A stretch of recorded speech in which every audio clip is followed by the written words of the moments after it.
Cirugías anteriores. Cirugías anteriores.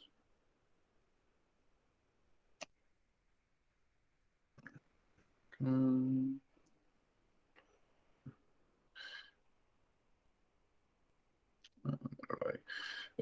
cirugías anteriores. Ahora, ¿qué pasa? Cuando hay una obstrucción, regularmente nosotros vamos a ver otras cosas. Primero, regularmente no hay fiebre. En diverticulitis, como es un proceso inflamatorio, regularmente hay fiebre. No habrá en obstrucción, no habrá distensión abdominal. Puede ser que le comenten también que en las últimas horas la persona no ha ido al baño, o sea que no ha expulsado nada. Nuevamente, diverticulitis, como es un proceso inflamatorio, sí vamos a encontrar fiebre. Y puede ser o no que le mencionen, como le dije, o le van a decir que es una persona que tiene una dieta pobre en fibras, o um, que ha tenido constipación crónica o que ha recibido algún manejo para constipación. O le van a decir directamente, le van a hablar de la historia de, de diverticulosis. Nuevamente, no considero que sea un diagnóstico necesariamente difícil, pero sí cuando uno ve los casos, como que parece y es tan inespecífico que podría ser un problema. Mm, Miren, Sankey divertícula. En este libro no está, por alguna razón lo quitaron en el 2021, pero hay un mnemonics que a mí me gusta bastante, que está en las ediciones anteriores. Miren, Sankey divertículo. Oh, ¿por qué se copió esto? Sankey divertículo. El Sankey divertículo es también. mm, me sale.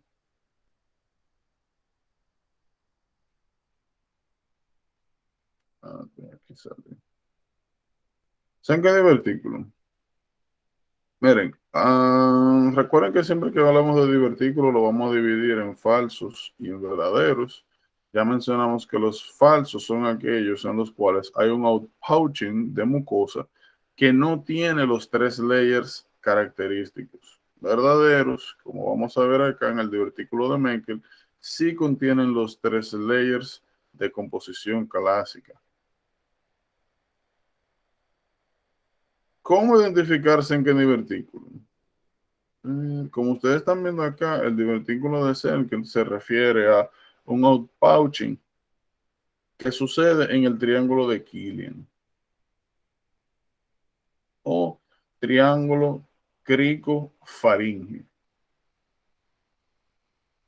Regularmente, cuando ustedes deben sospechar del divertículo de Senker es, nuevamente, un elderly que tiene halitosis, regurgitación de contenido alimenticio no digerido, porque se está quedando acá en el esófago, en este saco,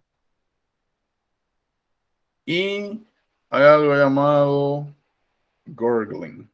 Gurgling es, ustedes, por ejemplo, han visto en la película o muñequito, no sé, cuando alguien se está ahogando, que hace, el sonido es como una especie de mezcla, como de si mientras hablara, literal, como si estuviese entrando líquido. Pues eso es gurgling y eso pasa bastante. O sea, es un signo, podríamos decir, relativamente patognomónico de divertículo de Senker.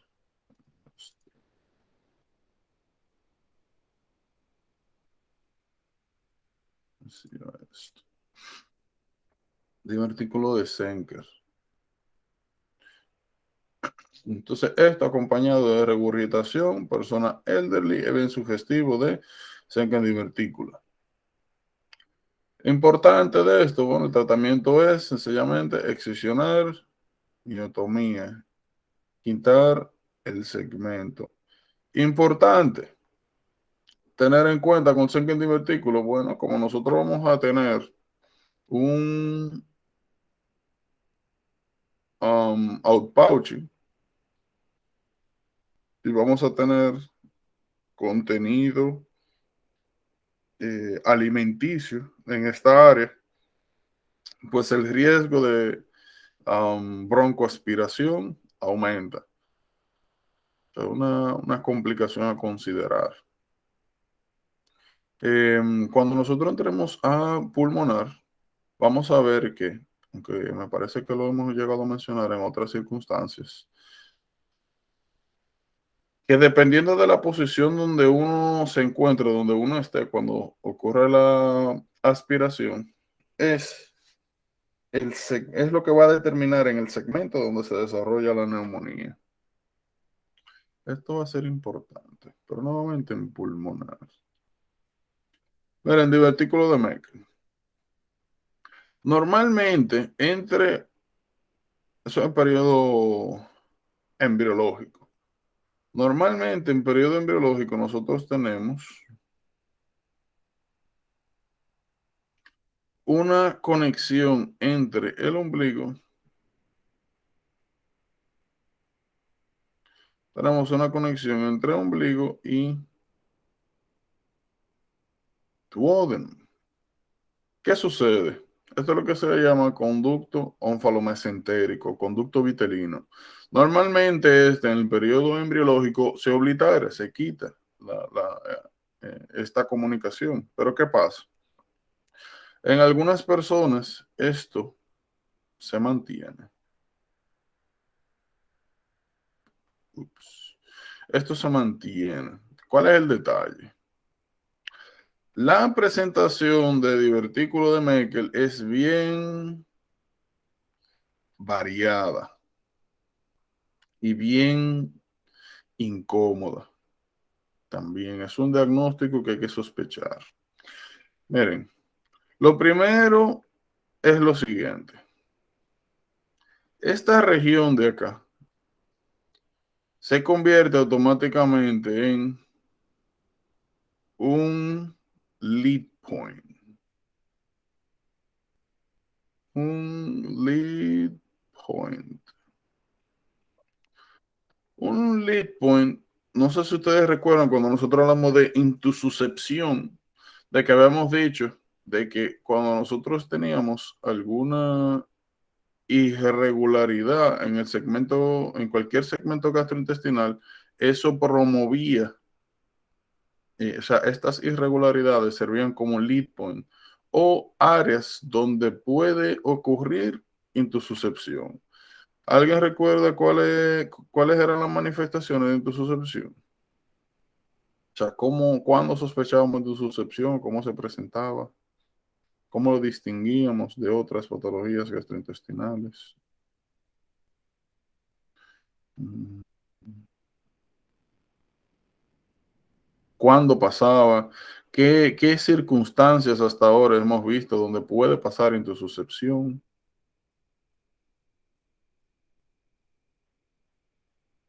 Bien, intususcepción. Intususcepción, habíamos dicho que era más o menos esto. Más o menos. Bueno, no tan feo, pero vamos a ver esto. Hemos dicho que era esto. Nuevamente, no tan feo, pero más o menos. Que era el llamado telescoping. Esto. Telescoping. La entrada de un segmento intestinal dentro de otro. Y nuevamente, uno de los factores de riesgo que predisponen a esto son los llamados lead points, sitios donde hay alguna anomalía estructural que facilita esto. Uno de ellos, divertículo de Meckel.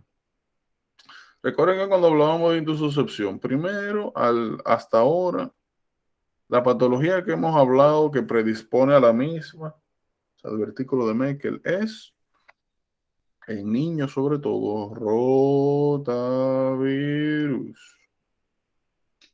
Tuvimos que hacer una complicación, no necesariamente frecuente, pero importante. También mencionamos que la misma vacuna de rotavirus tiene cierto riesgo menor que te dé, pues, el rotavirus, pero la vacuna también tiene riesgos. Y que una contraindicación para la vacuna de rotavirus era haber desarrollado historia de intususcepción posteriormente a la vacuna.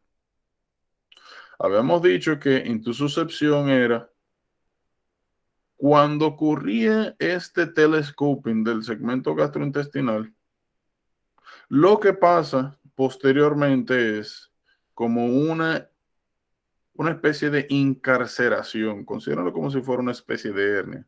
Se encarcera este segmento. ¿Cuál es el problema? Eso puede llevar a isquemia, puede llevar a necrosis. Entonces, habíamos hablado, mencionado anteriormente, niños, sobre todo, gastroenteritis, que posteriormente desarrolla un dolor abdominal agudo que cuando están los spells de dolor abdominal, sube las piernas. Era knee to chest. Subía las piernas hacia el pecho y desarrollaba también current jelly. Ese es en current jelly, debemos sospechar intususcepción. Entonces, Mecker diverticulum predispone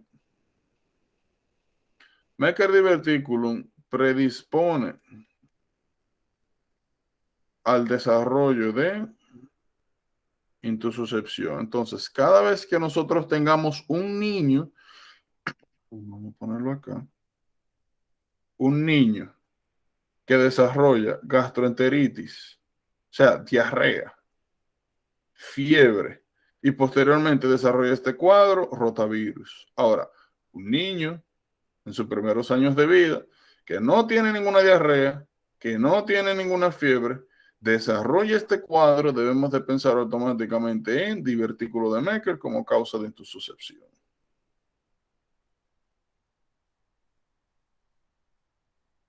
Ahora, la presentación más común que van a ver de Meckel divertículo, bueno, antes de hablar de la común, para terminar con las con las no comunes. Hay dos conceptos. Hay dos conceptos importantes que vimos de hecho en patológica.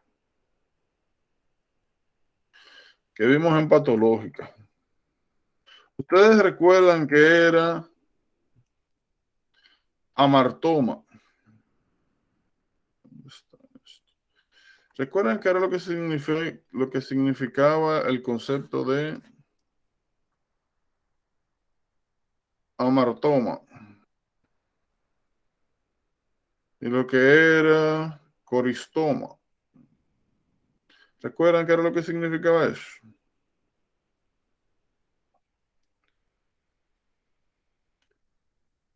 Amartoma versus coristoma.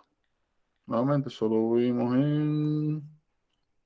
Pero un amartoma no es como un pólipo que se ve en la poliposis juvenil. Eso es un ejemplo de... Ok. Eso es un ejemplo de, pero lo que estoy preguntando ahora es el concepto. O sea, ¿qué es? ¿Qué es un amartoma? ¿Qué es un coristoma? Miren, vamos a hablar, miren, amartoma y coristoma. Amartoma es un crecimiento anormal pero benigno y funcional de un determinado tejido. Por ejemplo, lo que mencionaste, un pólipo gastrointestinal. Un pólipo gastrointestinal es un crecimiento de la mucosa gastrointestinal.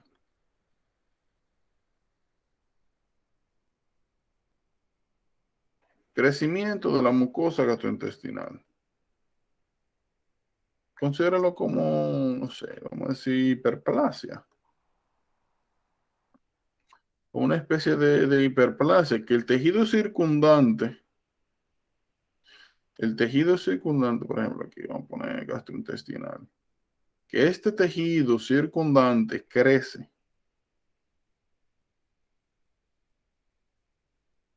Es el mismo tejido circundante, es normal, es funcional, crece.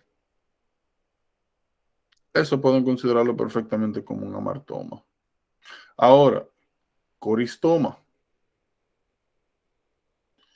Por otro lado, coristoma es el crecimiento de un tejido normal y funcional, pero fuera de su región nativa.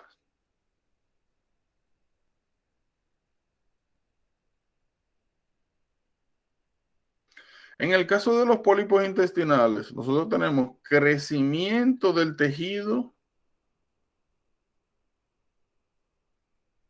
gastrointestinal, del crecimiento de la mucosa, y este tejido nuevo es igual que el de la mucosa. Y está creciendo donde está esa mucosa. En pocas palabras, este tejido gastrointestinal está creciendo alrededor de tejido gastrointestinal, o sea, en donde anatómicamente le corresponde. Los coristomas son tejido normal y funcional que crece fuera de su unidad nativa. Por ejemplo, aquí en el divertículo de Meckel es bien común que haya, que se desarrolle eh, tejido gástrico, sobre todo tejido que produce ácido clorhídrico. No es tampoco poco común que aquí se desarrolle tejido pancreático. Ya hemos mencionado anteriormente que el tejido pancreático era el lugar que daba origen a los gastrinomas, síndrome de Solinger-Ellison. Entonces, en el Meckel diverticulum regularmente podemos encontrar, aunque es un outpouching de mucosa normal, podemos encontrar en esta área tejido pancreático, regularmente que da origen a gastrinomas, y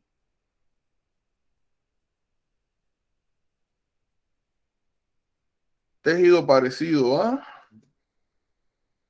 la mucosa gástrica.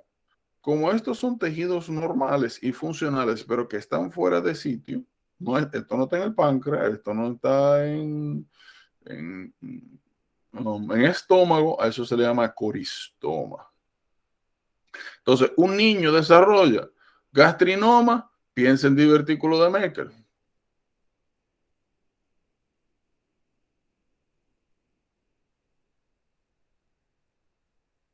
Un niño, vamos a ponerlo aquí, vamos a ponerlo como las diferentes circunstancias. Un niño desarrolla gastrinoma, piensa en divertículo de Meckel. Un niño sin historia de cirugía desarrolla obstrucción intestinal, piense en divertículo de Meckel. Un niño desarrolla intususcepción sin hallazgos infecciosos, piense en Meckel divertículo. Ahora, la presentación más común que ustedes van a ver es la siguiente. Se va a dividir en dos. Oigan bien, cada vez que ustedes le presenten a algún niño que llega con fatiga, que en el laboratorio le dicen que el VCM es menor a 80 femtolitros, o sea, un niño que come normal, que no es piqui, que se alimenta de manera adecuada, y desarrolla anemia microcítica hipocrómica, considere también Meckel divertículo. El Meckel divertículo tiene la característica de que puede sangrar de manera crónica, pero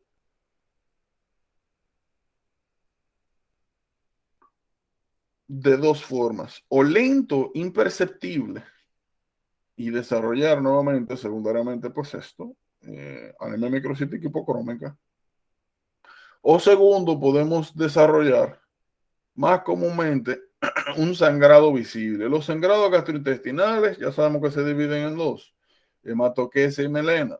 Hematoquesia es hacer heces con sangre fresca. Melena, heces oscuras cuando la sangre está digerida. Ambos pueden suceder. En el caso de divertículo de Meckel, el más común es hematoquesia, porque regularmente son sangrados. Aquí está. Bien. El más comúnmente es hematoquesia, porque cuando este tejido comienza a sangrar, no son life-threatening bleedings tampoco, pero tiende a ser una cantidad considerable. Y la sangre tiene una especie de efecto laxante. Entonces, cuando hay algún sangrado, eso sale la sangre fresca. Ahora, en caso de que el sangrado sea bien pequeño o que haya algún compromiso con la motilidad gastrointestinal, lo que van a ver es melena. Siempre que vean un niño, obviamente que tenga anemia microcítica hipocrómica sin una causa aparente, que se alimente bien, que no se apique, y o que hayan hallazgos de sangrado gastrointestinal, que puede ser melena. Nuevamente se le menciona, mira que este niño, que hemos notado que las heces tienen un olor característico y que están siendo de color negra, que cuando él la hace siempre se van al fondo y no levantan. Dice, mira, puede tener hierro, puede tener sangre, eso parece melena. Piensa en divertículo de Meckel. O nuevamente que le digan, que le mencionan que es un niño que nunca ha tenido ningún tipo de problema gastrointestinal, que no ha tenido fiebre, diarrea, ningún tipo de indicio de gastroenteritis, comienza a desarrollar un bleeding franco con heces, piensa automáticamente es un divertículo de Meckel.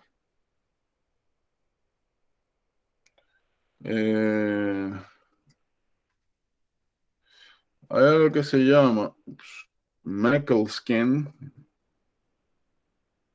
Meckel skin. Se utiliza, esto se hace con Tecnestacto 99. Mira aquí.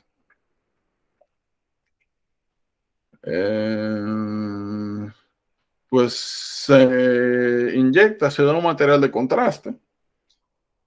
Y lo que normalmente deberíamos ver es.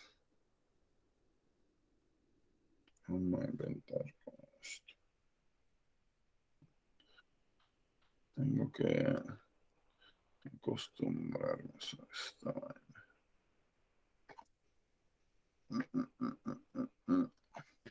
Bueno, como les mencionaba, en el Meckel scan lo que nosotros vamos a ver es precisamente,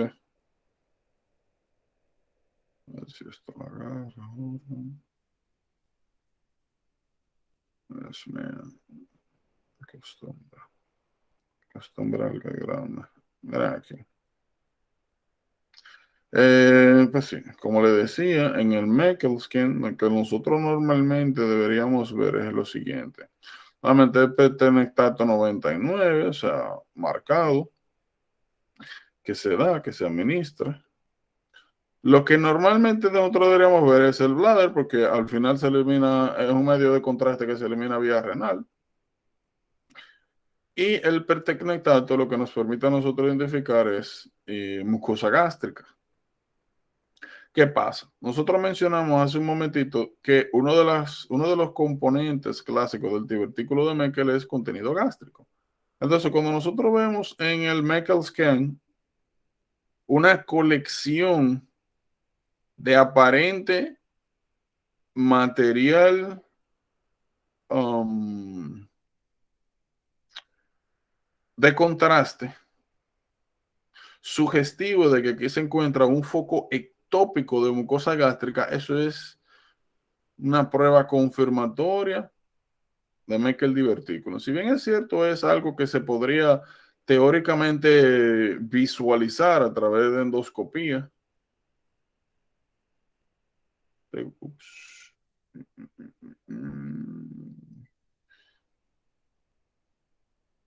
Endoscopía regularmente esto es lo que más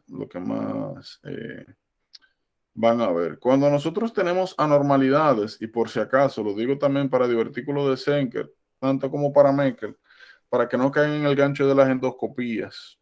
Cada vez que uno tiene este tipo de anormalidades, miren, por ejemplo, aquí es un barium swallow que se utiliza eh, para el diagnóstico. O sea, lo mismo, método de contraste, traga, radiografía o fluoroscopía directa, que es lo mismo, o sea, es como X-ray pero en vivo. El punto es que cuando nosotros tenemos este tipo de anormalidades gastrointestinales, se trata de evitar hacer endoscopías porque todas estas áreas son lugares susceptibles a perforación, ruptura.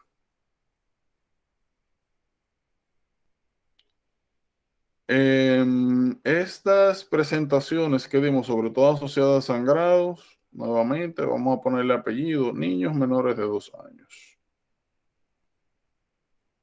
Nuevamente es uno de los diagnósticos que tienen que buscar, tienen que buscarlo y considerar los escenarios. Hay un asuntito con gastrointestinales que hay algunas, bueno, al principio aparecen todas, pero con el tiempo uno se da cuenta que no. Que los diagnósticos son como medio raritos. No podemos decir que necesariamente difíciles, pero como extraños, como que, no sé, no sé cómo nombrar, pero raros. Es raro, o siempre me pareció a mí, por lo menos. Déjame yo mejor abrir. Eh, Hirschman.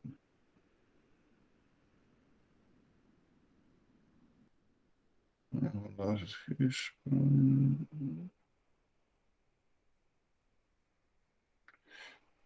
Coño, pero qué especial yo soy. Hirschman. Creo que formalmente la pudimos llegar a mencionar en uno que otro momento, pero no hablar de ella, pensé. Bien. Eh, el otro nombre que recibe Hirschsprung es aganglionic megacolon. Megacolon secundario a la ausencia, a la genesia de ganglios nerviosos. ¿Qué sucede? Nosotros ya hablamos anteriormente de que asociado a mucosa gástrica nosotros tenemos dos plexos, Auerbach y Meissner.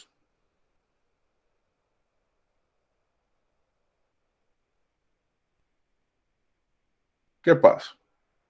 Nosotros también mencionamos de que estos plexos son los que están directamente ligados con el proceso de regulación de motilidad y secreción gastrointestinal.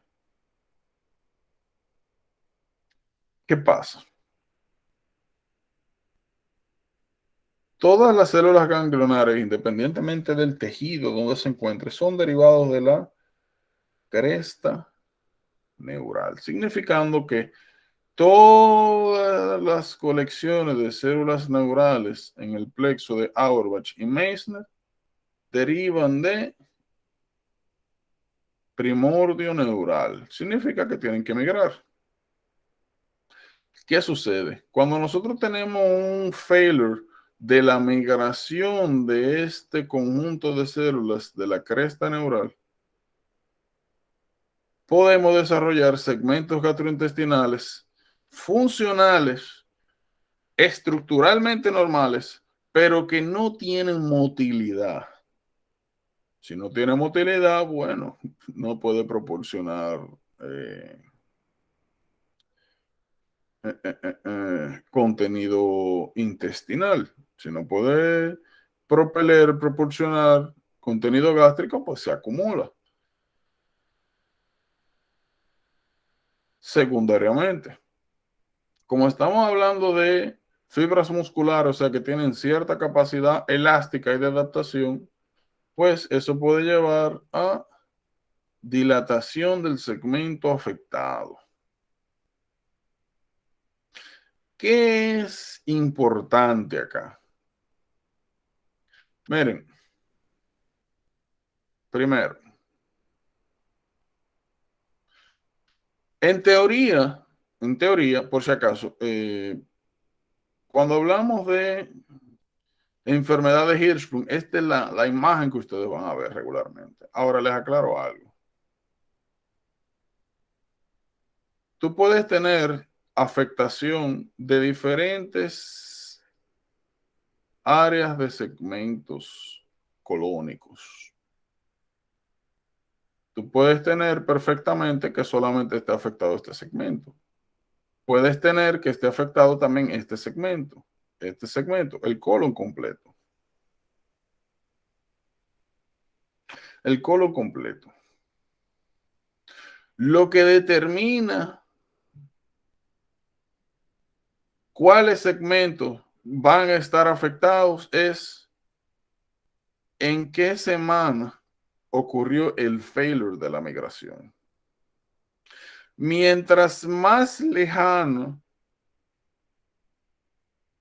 te dicen 12 semanas, 10 semanas, 11 semanas que hubo un failure de la migración del componente ganglionar colónico de la cresta neural, piense siempre en segmento distal, porque es el fashion donde se distribuyen estas células gangliónicas de próxima a la distal.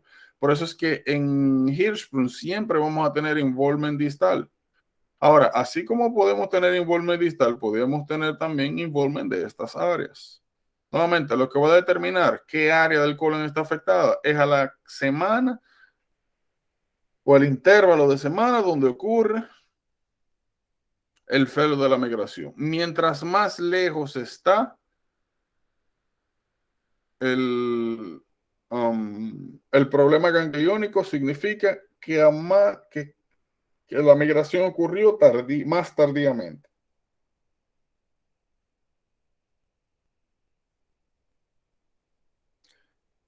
¿Qué otra cosa tienen que saber? Miren, cada vez que ustedes tengan que le hablen de un niño que recientemente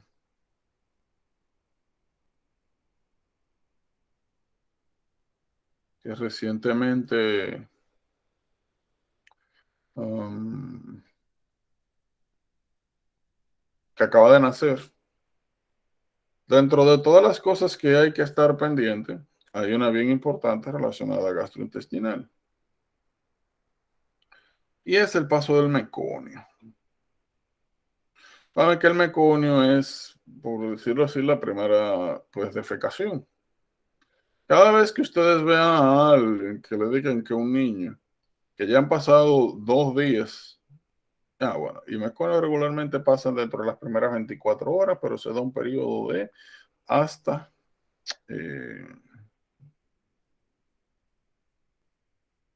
48. Ustedes ven que le dicen que han pasado más de 2 días y que no ha pasado el meconio, automáticamente tienen que pensar en dos patologías, una es Hirschsprung o de cystic fibrosis.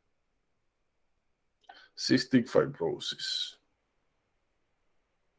Como vamos a diferenciar ambas, hay algunas cosas para diferenciar una de otra. Primero, como estamos hablando de alguien recién nacido, las características clásicas de cystic fibrosis no van a aparecer. Tú no estás pensando en chequear por fertilidad cuando estamos hablando de un niño recién nacido. Acaba de nacer, ¿qué neumonía va a tener?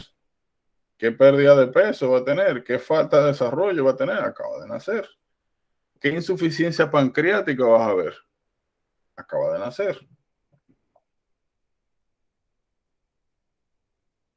Entonces, de la manera que nosotros vamos a diferenciar Hirschsprung de cystic fibrosis cuando hay failure del pas del meconium en los 2 primeros días post nacer, son 2 cosas. Lo primero es algo llamado Squirt Sign. El Squirt Sign es una de las pruebas que se le hacen a los recién nacidos es, aparte de chequear el patency del esófago, ya hablamos de eso, ¿verdad? Con la sonda nasogástrica, también se verifica el patency anal. Se agarra también una sonda nasogástrica y se pasa por el ano para ver si no hay ano imperforado. Si cuando se pasa la sonda, o se puede hacer también con un dedo el meñique, sale un burst de heces, salen heces disparadas, Hirschsprung disease. Como nosotros vamos a tener el meconio acá acumulado en esta región donde no hay motilidad, si usted libera la presión que está generando toda esta S al abrir el conducto anal, se libera todo el contenido de manera súbita. Eso es lo que le llaman signo del skirt. Importante. Lo segundo que podemos utilizar para diferenciar a ambos. Hay algo que se llama meconium ileus. Meconium ileus es lo que pasa en cystic fibrosis. Como en cystic fibrosis, nosotros ya sabemos que hay un problema con la humectación de las secreciones gastrointestinales. Regularmente el meconium se forma algo llamado meconium plug. El meconium plug se refiere, bueno, imagínense que esto es un pedacito, un pedacito de colon. Voy a ponerme con así verdecito. Meconium plug es esto.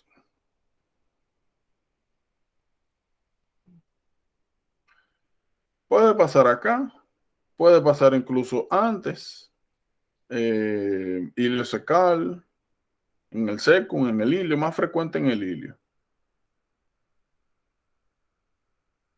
Por los problemas de base que hay con el CFTR en cystic fibrosis, puede suceder que el meconio literal se convierta como un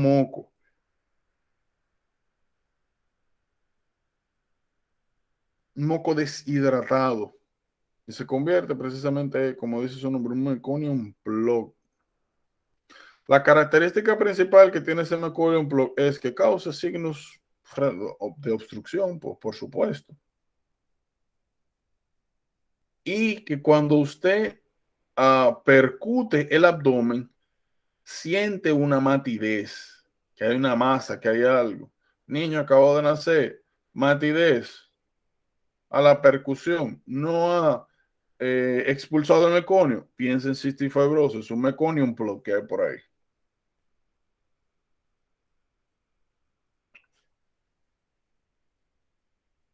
Pero de inicio lo que vamos a ver es failure del pas del meconio. Entonces,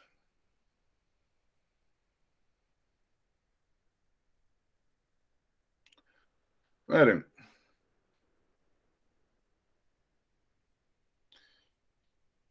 tienen que tener un cuidadito. Es algo que suele causar confusión. Cada vez que usted sospeche de Hirschsprung, el diagnóstico es suction biopsy. Suction biopsy y demostrar que no hay células ganglionares. Suction biopsy. Ups.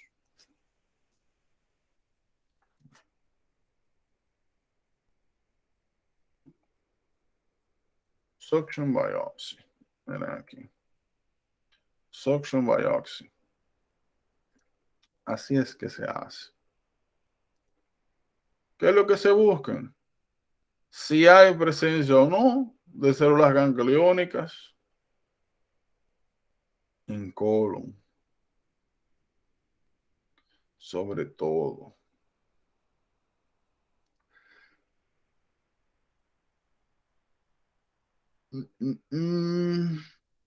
Algo que, como siempre, las asociaciones son importantes. Un síndrome de Down. Cada vez que usted ve un síndrome de Down, squared sign, failure de pass del Meconium, piensa en Hirschsprung. Son enfermedades, patologías que están asociadas. Segundo, aparte de usted tener el failure del pass Meconium, también van a encontrar otros síntomas asociados. Obviamente, síntomas que van a ser parecidos a obstrucción intestinal. Ahora, de manera pasiva ya nosotros vimos esto, pero lo aclaro. Las obstrucciones intestinales vamos a dividirlas en dos segmentos. Voy a poner aquí. Ojo, esto no existe, esta clasificación, yo para que nos entendamos. Las obstrucciones gastrointestinales vamos a dividirlas en dos grupos. Van a estar las altas y van a estar las bajas.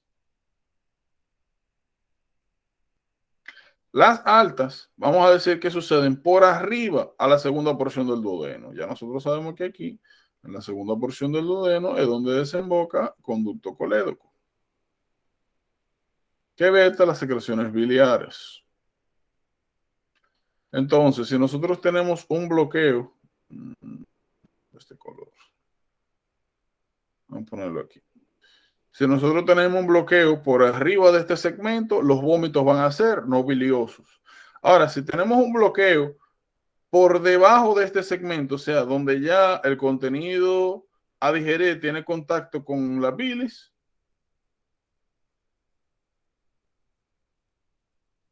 van a ser vómitos biliosos. Entonces, distensión abdominal.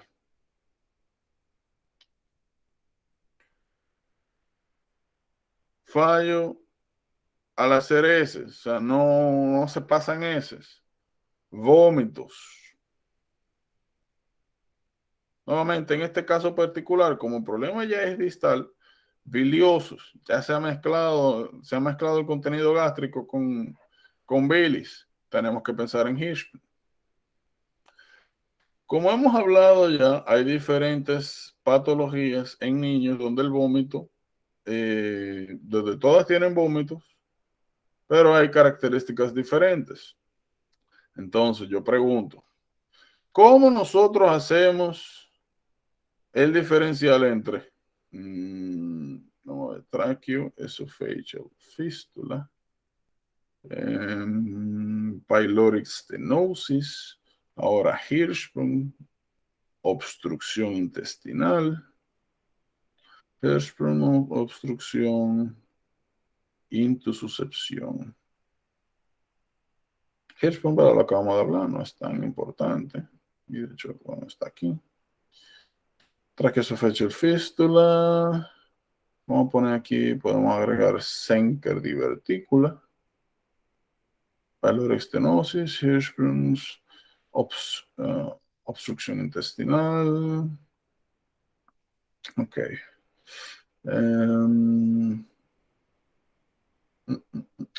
Pero claro, ¿cómo se me va a olvidar esto? Atresia duodenal, atresia yeyunal, ilium. ¿Qué otra patología nosotros mismos que tienen estas características? Malrotation. Malrotation.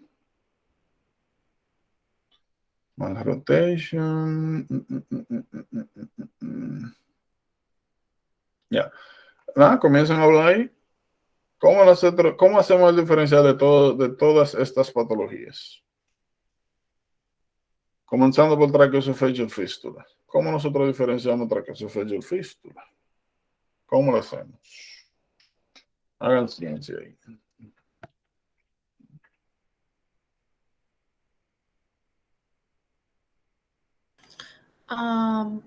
El bebé entra que sufre fístula tiene vómitos constantes cuando trata de tragar la leche, si no mal ¿Cómo son recuerdo. los vómitos?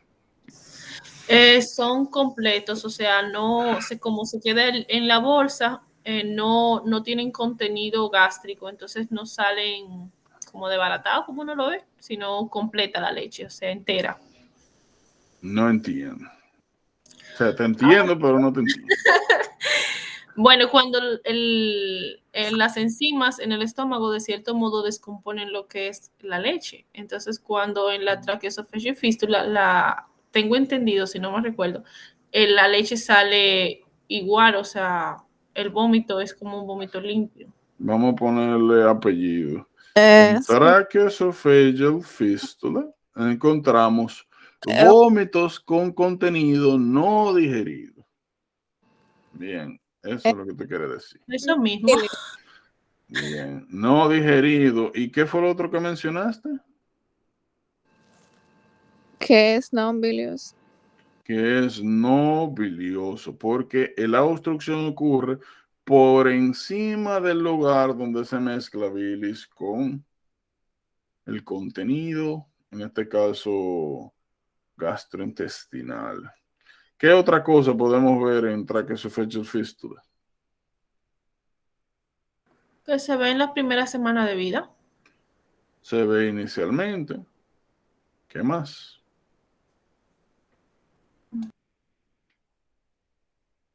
Afectación también de vías aéreas, broncoaspiración podría tener secundariamente en caso de que sea la clásica forma de H.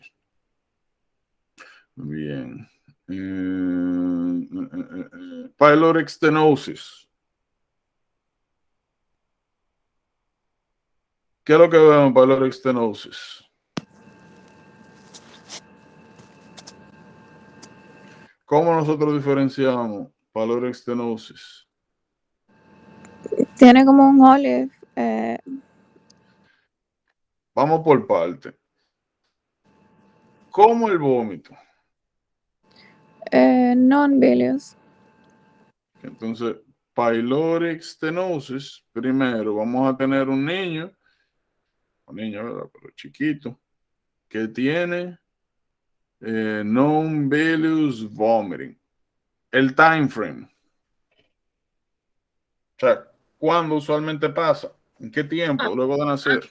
Ando de los 6 meses que se descubre, tengo entendido. Regularmente de 6 a 8 semanas.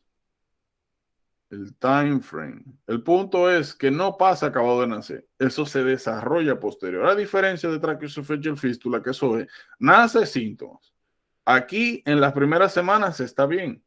Es después que desarrolla el problema, para que no se me confundan. O mejor dicho, tengan en cuenta la edad. O mira, acaba de nacer. No piensen en pylorestenosis. Eso le toma semanas desarrollarse. Ahora, estaba normal.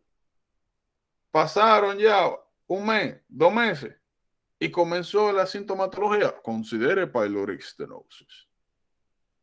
Fuera de eso, sáquelo de ahí. ¿Qué otras cosas debemos considerar en pyloric stenosis? El bebé no aumenta de peso. Lo está vomitando todo. Entonces, en la mayoría de estas patologías eso pasa. Cosas patognomónicas. ¿Qué era lo que te iba a decir ahorita, Emily? Del hallazgo físico. Con olive shape. ¿A dónde? ¿Dónde se ve eso? Se me olvidó. A la palpación del abdomen aparece una masa en forma de oliva.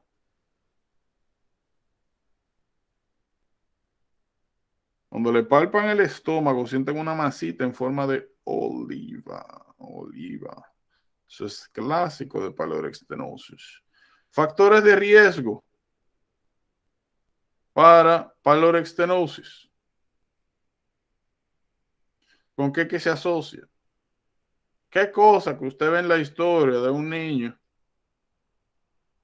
que tiene un par de meses, desde que usted lo ve y está teniendo de que vómito, sin que le digan más nada, usted tiene que decir, oh, pylorextenosis hay que buscar ahí?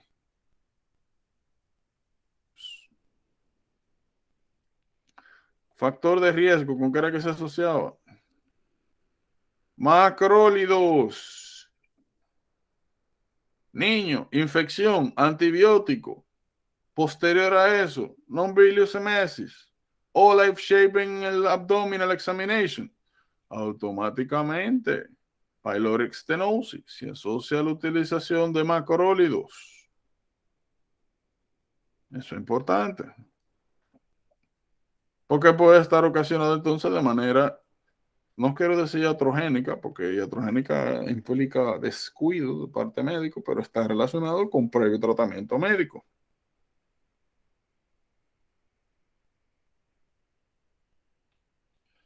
Hirschsprung, ya lo acabamos de hablar, ¿no? Hay que hablar de esto, de interés.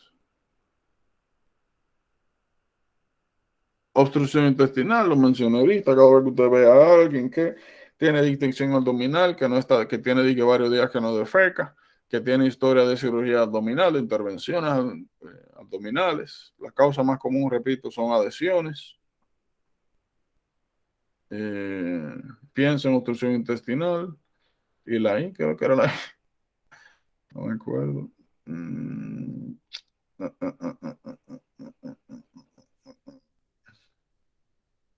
Yo sé que no es esto. O sea, yo sé que esa ahí no es lo que voy a decir, pero ya que está ahí lo voy a aprovechar. Eso es intususcepción. Ya de intususcepción hablamos, ¿verdad? Que era rotavirus, Mecker diverticulum, subir las piernas, episodio de dolor, currant jelly, ese es en currant jelly.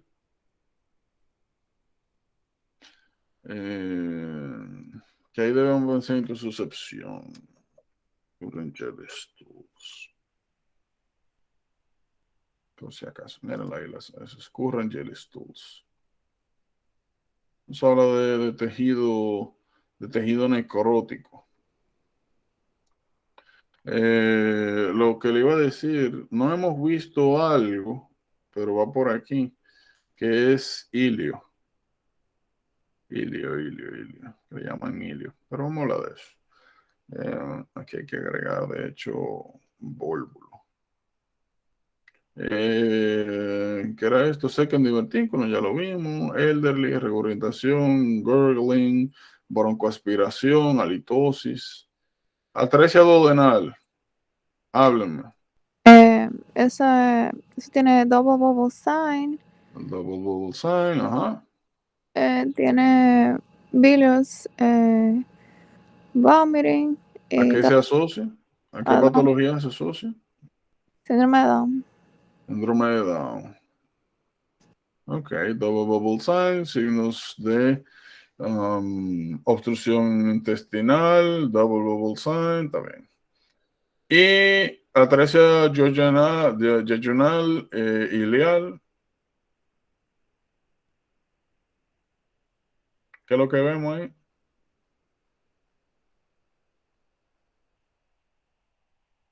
¿Qué es lo que vemos aquí? Piensen, usen la cabeza. Comparen atresia duodenal con estas. ¿Cuáles diferencias ustedes encontrarían? Piensen anatómicamente, aunque no se la sepan la respuesta. Eso está en el libro. Claro que sí. Después de esto. Yo creo que Justamente yo al no lado. lo leí, por eso yo dije eso, yo no lo he visto, iba a decir ahora mismo. El triple bubble sign, vamos a ver acá. Lo otro, si la obstrucción es debajo del duodeno, ¿cómo van a hacer los vómitos? Biliosos. Entonces, no biliosos, biliosos. Triple bubble sign. Está justamente debajo. Lo está inventando. Pero vayan a ver. Triple bubble sign. Lo ahí. Triple bubble sign. Déjame ver si soy yo que me dio una vaina. Si está por aquí.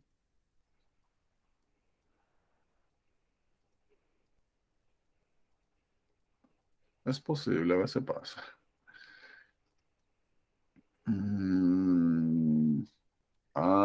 Pero mírenlo ahí, ¿qué es lo que hablan ustedes? Mírenlo ahí.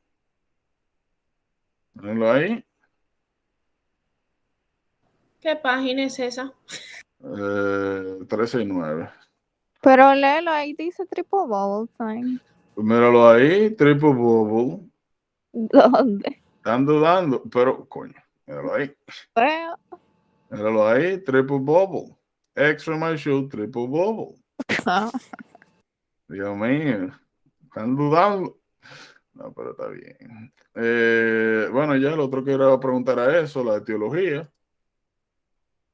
Que esto se da esto es recanalización, tienen que recordar, y esto es por disruption en las mesentéricas, un problema por necrosis isquémica avascular, y el otro es recanalización. Esa era la otra pregunta, pero ya.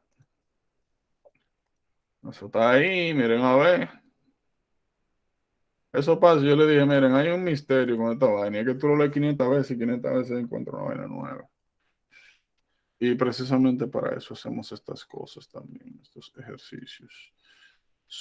Esto ya dijimos, failure de recanalización es importante porque se lo van a preguntar, le van a poner un bubble sign, le van a poner un double bubble sign, le van a poner la sintomatología y te va a decir, mira, eso es atresia duodenal, pero lo que le van a preguntar es, ¿por qué está causado esto? Failure recanalization.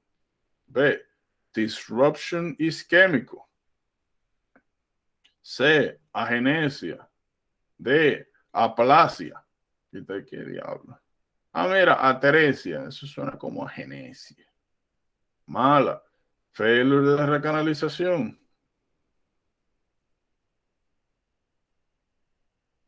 Y lo mismo con el triple bubble sign y estos asuntos. No me acuerdo qué era el último. ¿Qué era el último?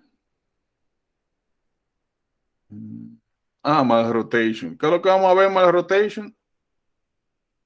Ahí sí es verdad. Mal rotation. Hábleme de eso. ¿Cómo diferenciamos mal rotation de cualquier otra patología de estas?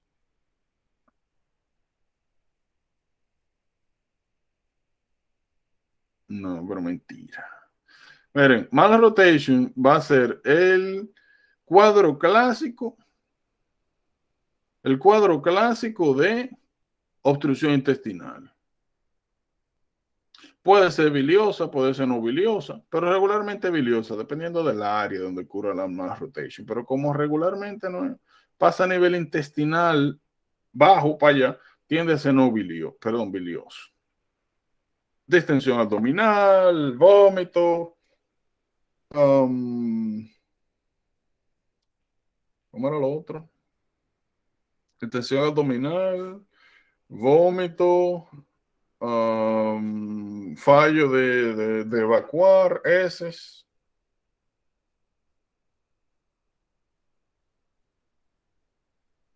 El cuadro clásico.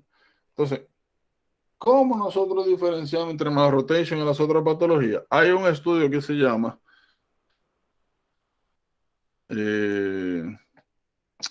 gastric Gastric Series. Gastric Series. Gastric Series es estudiar un método de contraste, barium swallow puede ser, y posterior a eso tomar varios x-rays. Es lo que le llaman Gastric Series. Déjame ver si aparece mal rotation. ¿Qué es lo que vamos a encontrar en mal rotation?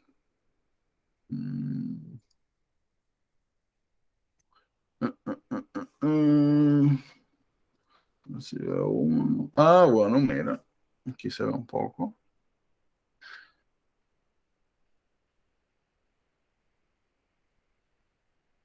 Miren acá. ¿Qué es lo que ustedes están viendo ahí?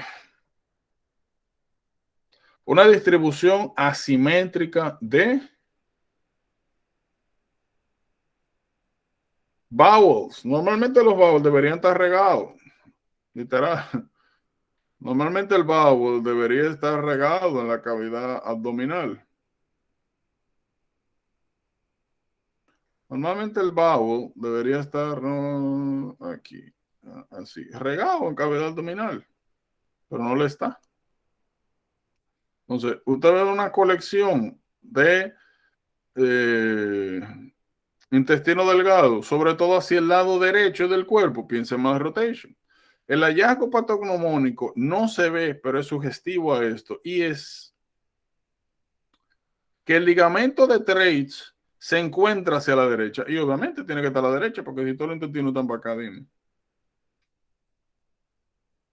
Recuerda que ese ligamento de Treitz, ¿para qué lo utilizábamos?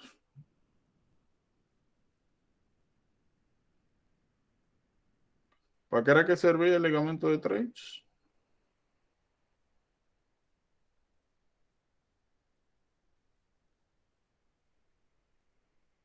Para dividir entre para clasificar, mejor dicho, entre los sangrados gastrointestinales altos y bajos. So, mala rotation se ve así, nuevamente, y se ve, mira, están rotados mal los intestinos, en vez de estar regados como deberían por acá, están en un solo lado pegados, todito. Por último, vólvulo. ¿Qué vemos en vólvulo? Como mejor dicho, ¿cómo separamos vólvulo? ¿Cómo diferenciamos vólvulo de las otras patologías?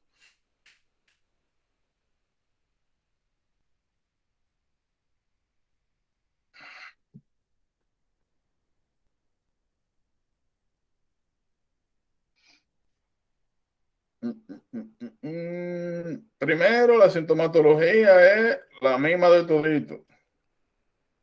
La misma, obstrucción.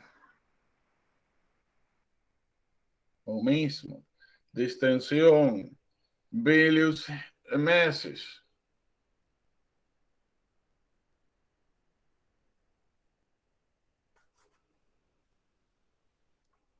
La diferencia es que en vólvulo vamos a ver ¿cómo era que se llamaba? El bean shape X-ray. Bean sign. El coffee bean es coffee bean X-ray. Coffee bean sign. Míralo ahí. Coffee bean sign. Se parece así, ¿no? Una cosita de café.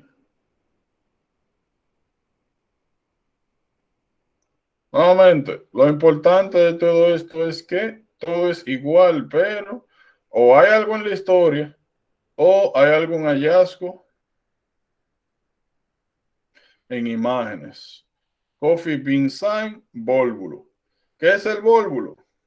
Ustedes han visto, sí, claro que sí.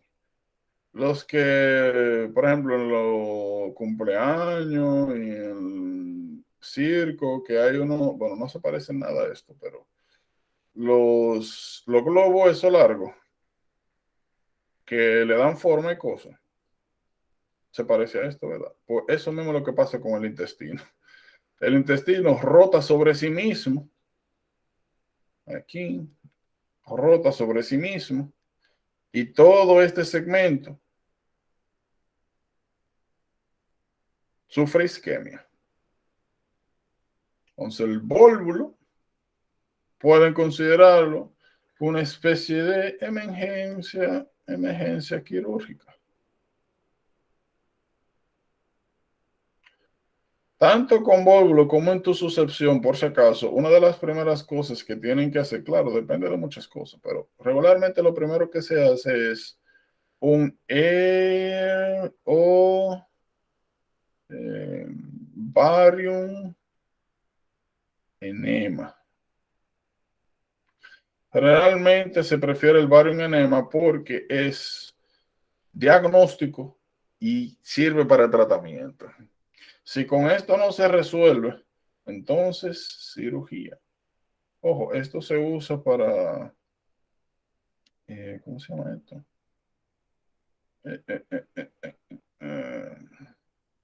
Dios mío, para intususcepción. Siempre y cuando no haya un signo de necrosis intestinal.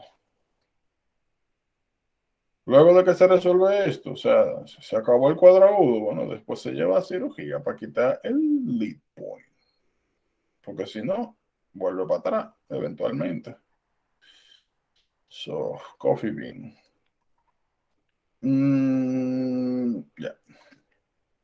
Eso realmente es lo que nos interesa de acá. Preguntas. Oh, cuando dicen last, pero no least, red. Ya hemos visto como 4 patologías asociadas con red mutation. Ya ustedes saben que no pueden sorprenderse si alguien tiene Hirschsprung y posteriormente desarrolla MENS. No pueden sorprenderse, por si acaso. El manejo de Hirschsprung, obviamente, tú tienes un segmento gangliónico, tiene que salir de eso. Tiene que salir de ese problema, porque si no, da lo mismo. Ya hablamos de esto, ya hablamos de esto. Esto también.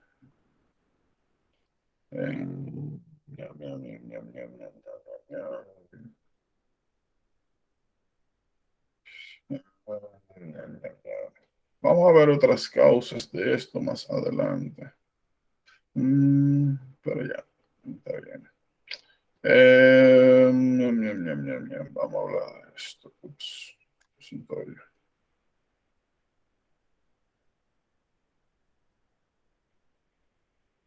¿qué nosotros vemos aquí de interés? Miren, acute colonic. Aquí está. Acute. Verlo aquí. Dios mío, todavía no estoy muy familiarizado con esto. Pero en fin. Miren, vamos primero a hablar de acute versus chronic mesenteric ischemia y por ahí mismo colonic ischemia. Miren, acute mesenteric ischemia, yo creo que había mencionado esto. Cuando hablamos de atrial fibrillation, yo le dije, miren, cada vez que ustedes vean a alguien con atrial fibrillation que posteriormente desarrollen current jelly stools o dolor abdominal, tienen que automáticamente pensar en que el émbolo que salió del corazón fue a arteria mesentérica. Ya. Eso mismo, una oclusión de una arteria mesentérica regularmente asociado a atrial fibrillation. Ahí, ya. Ahora, ¿con qué es importante diferenciarlo? Con chronic mesenteric ischemia, o también llamado intestinal angina. En chronic mesenteric ischemia, lo que sucede es aterosclerosis, igualito que como habíamos visto en angina estable, inestable y en infarto. Que tenemos una arteria, en este caso son, ¿verdad?, mesentéricas, que desarrollan una placa de ateroma. Placa de ateroma, oclusión. Eso es igual a compromiso. Sí, más o menos. Compromiso irrigatorio.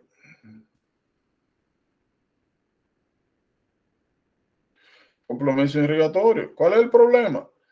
Que cuando a este segmento gastrointestinal, bueno, esto es una arteria, ¿verdad? Vamos a decir que esta arteria está nutriendo este segmento gastrointestinal.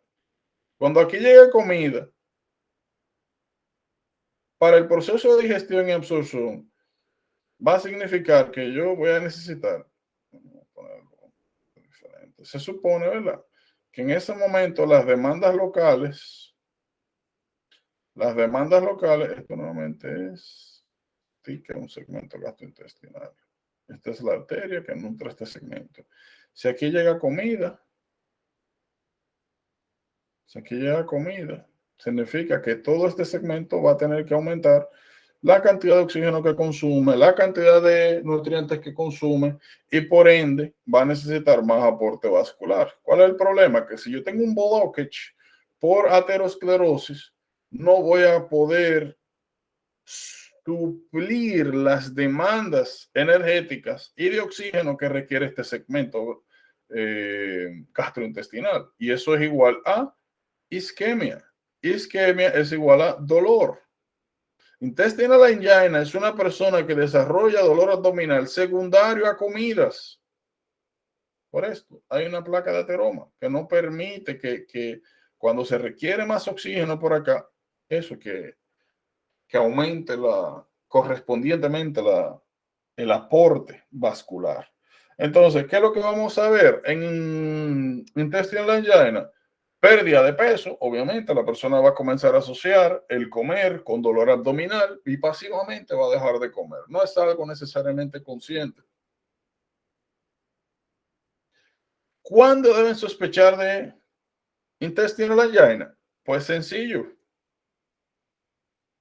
Lo que mencioné hace un momento, una persona nuevamente que está experimentando weight loss, que tiene dolor abdominal asociado a comidas y por supuesto el cóctel. Por supuesto, esto era weight loss, esto era, ¿qué? Bueno, dolor abdominal al comer. Y el cóctel de la aterosclerosis. ¿Cuál es el cóctel de enfermedades cardiovasculares? ¿Quiénes están en riesgo de desarrollar aterosclerosis? Pregunto yo.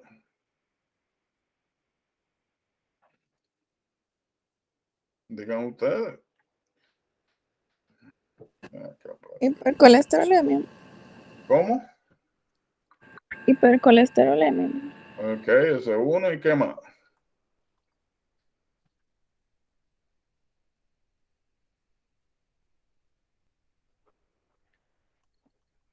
Miren, cada set de patología tiene su cóctel. Cada vez que ustedes hablen de placa de ateroma, oigan bien, esta no es una patología que le da a gente joven, eso es lo primero. Busquen elderly, busquen hipertensión, busquen dislipidemia, o sea, lípidos elevados, colesterol, compañía, triglicéridos. Busquen diabetes. Nuevamente, esto no es una vaina de gente joven, no lo es. Y si aparece gente joven, ya usted sabe lo que tiene que buscar, hipercolesterolemia familiar. No es una patología de gente joven. Por eso es que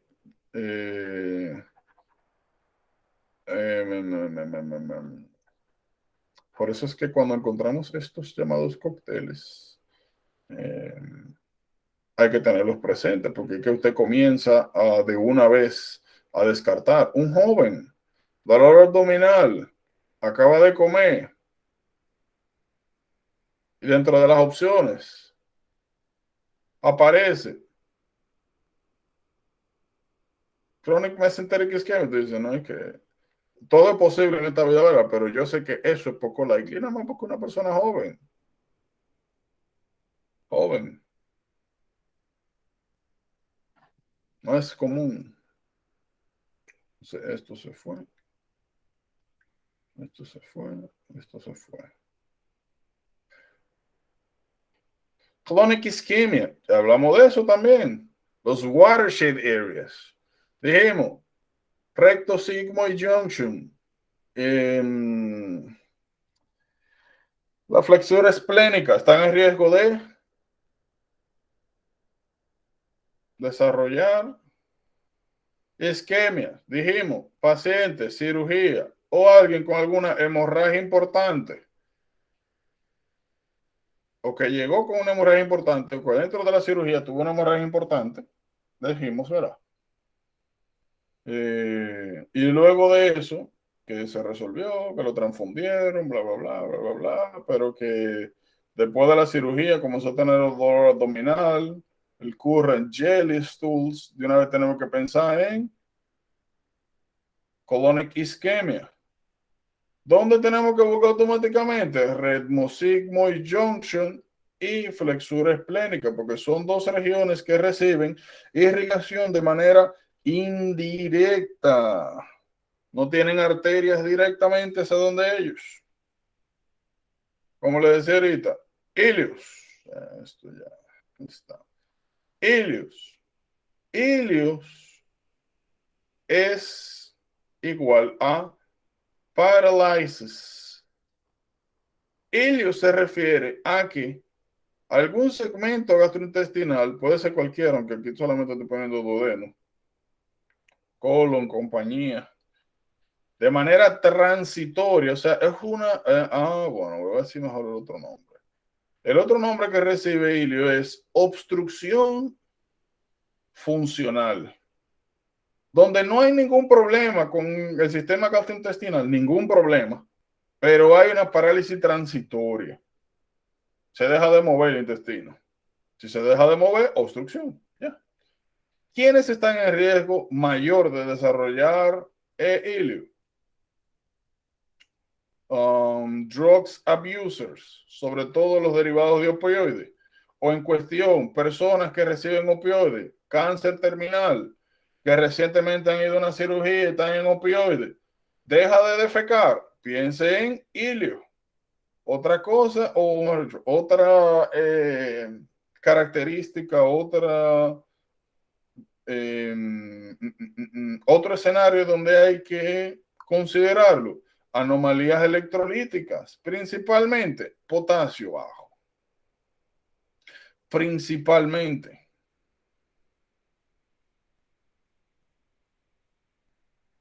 Dependiendo de la causa, es el manejo. Regularmente, ilio es una patología, vamos a decir, benigna. Benigna en el sentido de que autolimitada. Regularmente tú haces las correcciones de lugar, deja de dar opioides o das el tratamiento en cuestión, naloxona, o corriges el problema electrolítico de base. Mira que hay hipercalcemia, mira que hay hipocalemia, corriges y ya.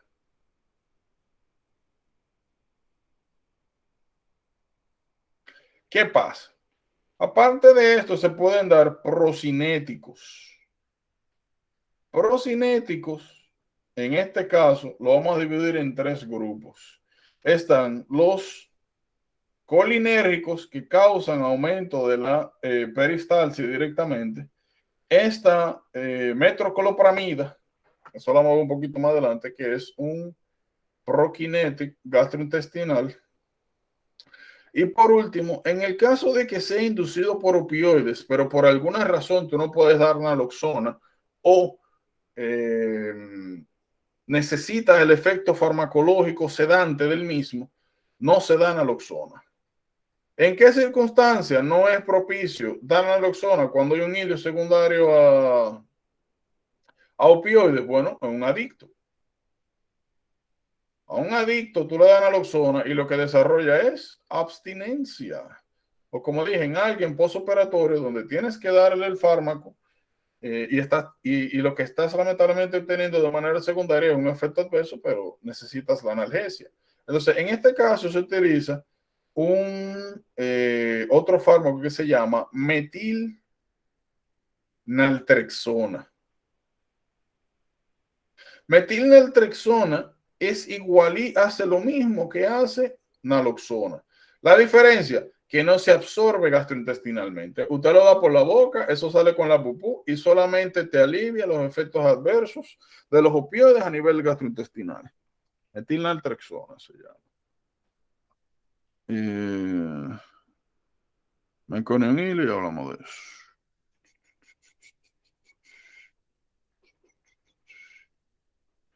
Eh, esto lo vamos a ver en OB realmente. Esto lo vamos a ver en OB.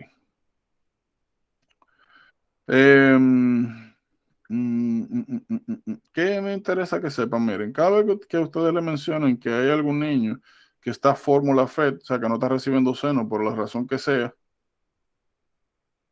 desarrolla fiebre, distensión abdominal y le enseñan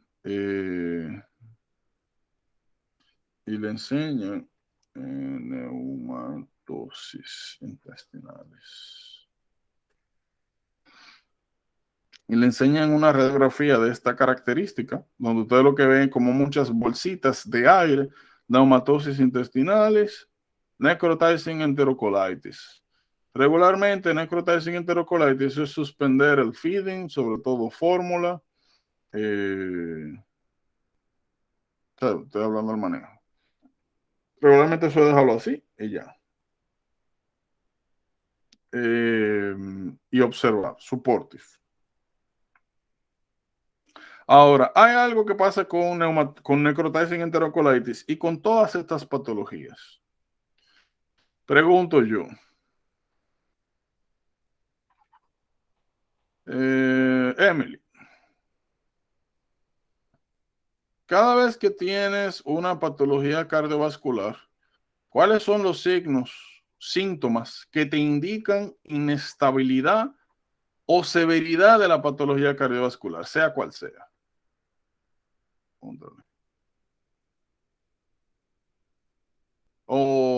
Déjame rephrase. Cuando hablamos de patologías cardiovasculares, ¿cuáles son signos de alarma?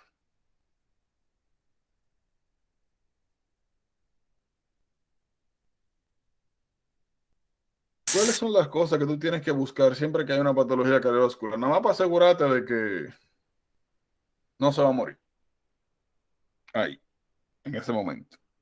O que está en riesgo de morirse en ese momento. No sé, los signos vitales que sean. Ajá, pero ¿qué exactamente qué? Tú sabes, nombre y apellido. No, la presión, el ritmo cardíaco. ¿Qué tú buscas en la presión? Pero ¿cómo Oh, tú me tienes que decir, tú tienes que saber. ¿Qué tú buscas en la presión? ¿Qué tú buscas en la presión arterial? Bueno, que no esté hipotenso, que no esté taquicárdico. Ok, so hypertension, taquicardia, diaforesis. Cada vez que ustedes ven cualquier patología cardiovascular, cada vez que ustedes ven una patología cardiovascular y ven hypertension, taquicardia, diaforesis o algún signo de isquemia, tienen que pensar en esto es severo. Entonces es importante. ¿Por qué es importante estar pendiente a esto? Usted puede tener ahí un tigre que parece que tiene un infarto o cualquier cosa estrepitosa y por ahí le ponen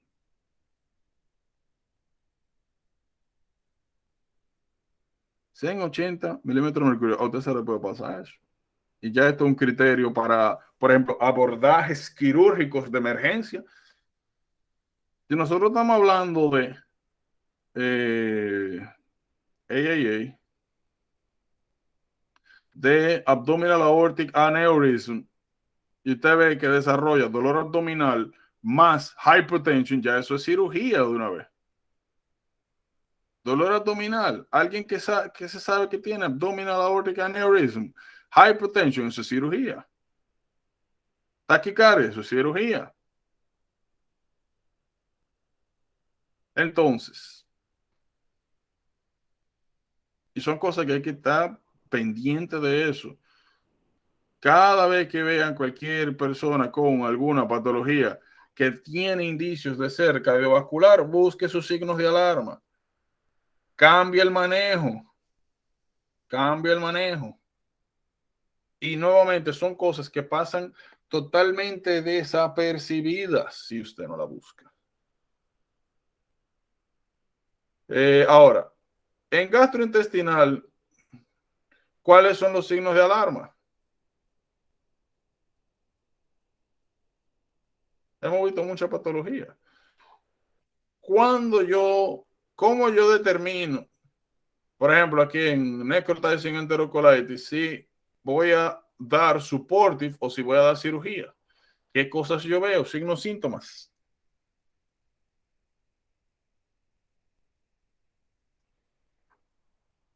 Signos de alarma gastrointestinales. Una de las cosas más importantes a las cuales usted tiene que observar cada vez que le dan la descripción de alguien, cualquiera que tenga cualquier patología gastrointestinal, es dos signos: rebound tenderness y GERD. ¿Qué era lo que significaba esto y qué implicaciones tenía? ¿Por qué son importantes esos dos signos?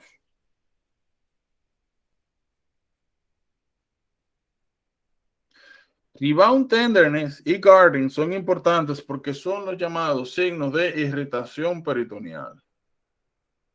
Y regularmente, cuando estos están positivos, hay que pensar automáticamente en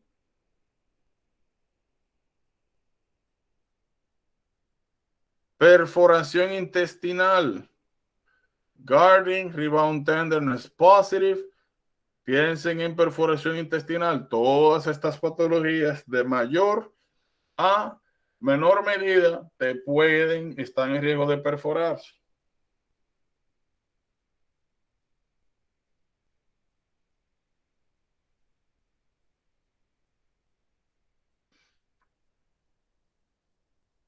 Importante. ¿Cuál es el signo radiográfico que sale cuando hay perforación intestinal?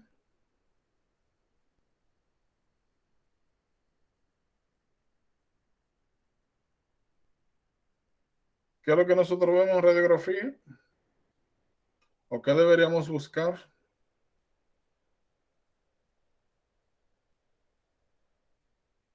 En abdominal organ perforation. Recuerden que buscamos es neumoperitoneo, que se ve como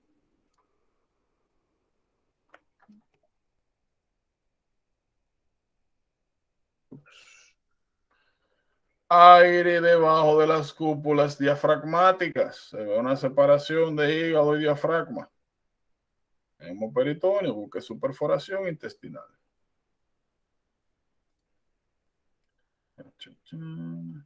Preguntas. Y esto. Y esto. Preguntas. No. Miren, esto de aquí de displasia, no le pasé por arriba, y que ya hemos hablado de eso. ¿Ustedes se acuerdan cuando buscamos la lesión de Dielafua? Ya, eso es. Dielafua. Creo que les había buscado. Dielafua. No me acuerdo.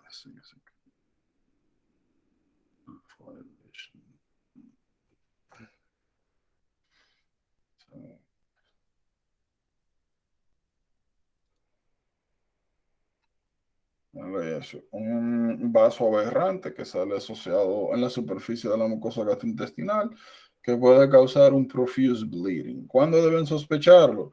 En cualquier momento que le digan que una persona desarrolla literal hematoquesia profunda, o se lo quieren llamar más españolmente, cuando le digan que literalmente está defecando sangre sin dolor.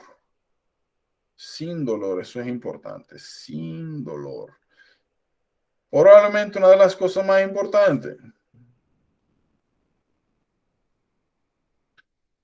las asociaciones. Una persona que esté en diálisis, un nefrópata, que comience a tener un sangrado profuso, arterial, o sea, de sangre fresca, roja, analmente, Sin dolor, piensa en su Diel-Afua lesion.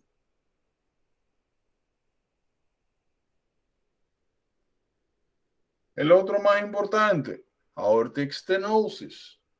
Alguien que tiene una patología valvular conocida, que le dio hace yo no sé cuántos años fiebre reumática. Ah, mira, la aortic valve puede estar afectada. Es una causa de estenosis aórtica. Hematoquesia profusa. Ah, mira, puedo considerar angiodysplasia entonces. Asociaciones. De eso se trata todo aquí. Déjame ver algo.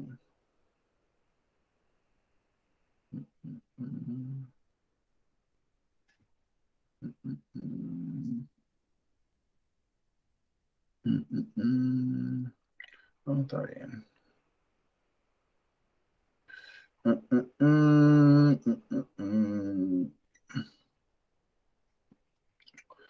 Pólipos.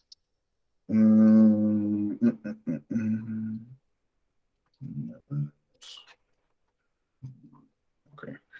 Déjame bajar esto. Ups, sigue haciendo todo bien. Va a tomar un tiempo adaptarme a esto.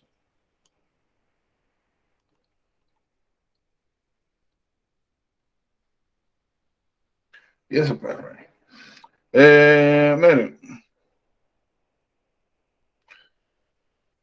hace un momentito mencionamos pólipos, que eran un outgrowth normal, en algunos casos, ¿verdad? De mucosa. Esto. Es importante que sepan de los pólipos. Miren, los pólipos en general es cuando aparecen, cuando hay referencia de que alguno se encuentra, de que a alguien se le ha encontrado pólipo. Lo que sigue es saber si es neoplásico, si es neoplásico, y en caso de que no lo sea, si tiene riesgo de desarrollar. Algo muy común que pasa acá es que te ponen un tipo de pólipo o te dicen que encontraron un pólipo y te preguntan que cuál de los siguientes está en mayor riesgo de desarrollar cáncer. O en cuestión, te ponen un pólipo, una morfología bien característica y te preguntan cuáles son las mutaciones o características asociadas del mismo. Bien común eso. Miren, lo primero es, ya hablamos ahorita de lo que era un amartoma. Podemos ver que hay otras clasificaciones. Ahora, ¿qué yo le puedo decir? Regularmente esto no va a ser un problema. O sea, no le van a pedir que haga una subclasificación de los benignos. Lo que sí le van a pedir, como mencioné hace un momento, es que clasifique entre benignos, malignos, y donde sí van a tener atención es acá, porque esto es una clasificación poco específica, poco clara. A diferencia de que donde sí tenemos características histológicas bien, ¿cómo se llama esto? Bien caracterizadas. Miren, los pólipos con potencial maligno se dividen en adenomatosos cerrados. Pueden ver otra clasificación como tubulares y vellosos. Los que tienen, miren, los de características cerrados y los vellosos son los que más potencial maligno tienen. Tienen que saber también que hay combinaciones. Tú puedes tener un adenomatoso tubular, que es lo más común. Puedes tener un cerrado que puede ser villus o no villus, con vellos o sin vellos.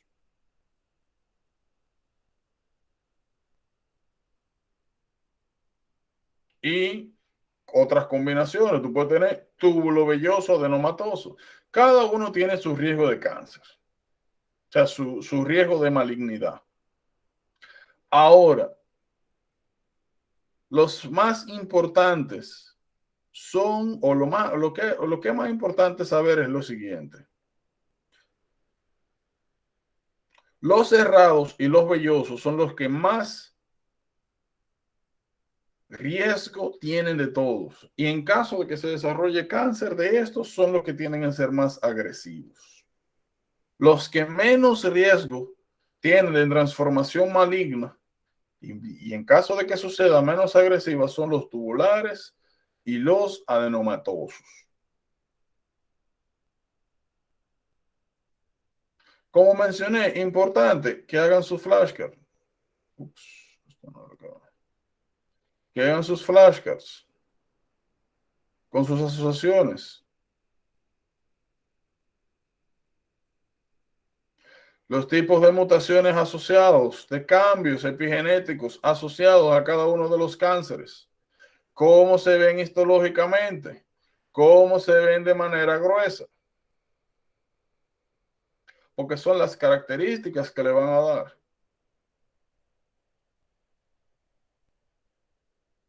Cada vez que usted vea, vamos a buscar esto. Tubular adenoma. Ups. Tubular adenoma. Mira acá. Los slides se correlacionan bastante bien con los nombres. Tubular. Eso es lo que usted ve con muchas criptas.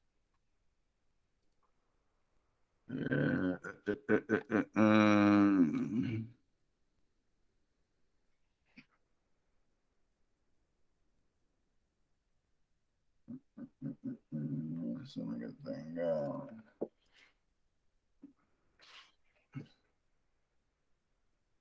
Ok. Miren acá. Ok, miren acá. Miren cómo se ve este.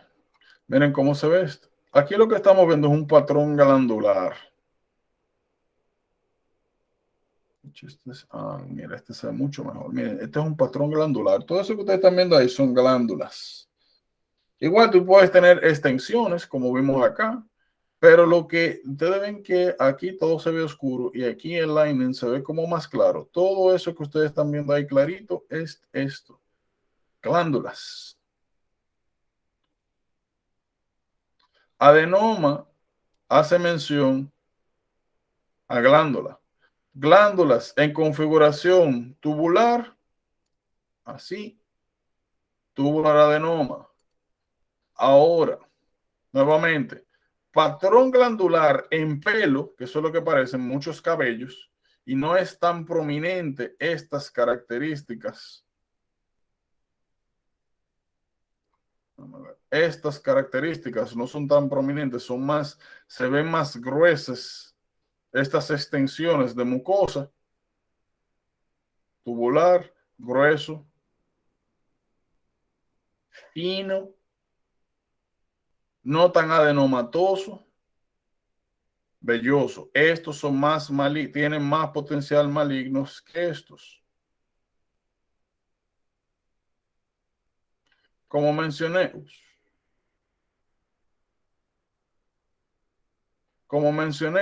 las mutaciones son importantes.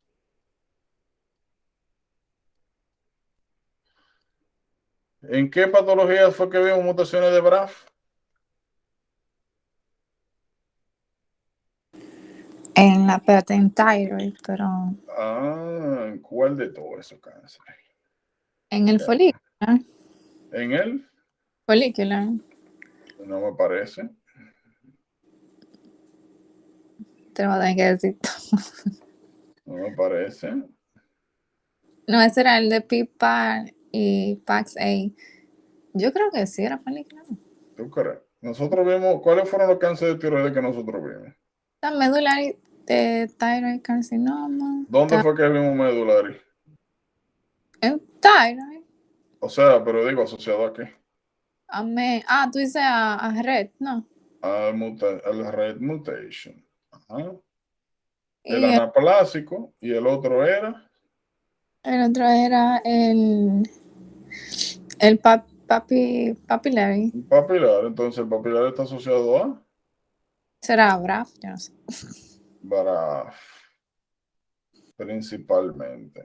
Sí hemos mencionado el otro, pero BRAF es. Entonces, ¿por qué es importante tener en cuenta las mutaciones asociadas? Porque entonces, no estoy diciendo que sea algo común, estoy diciendo que no deben sorprenderse del siguiente estilo de preguntas. No te puede sorprender si te ponen un pólipo cerrado o un cáncer de colon que vino de un pólipo cerrado y concomitantemente tú tengas un cáncer de tiroides.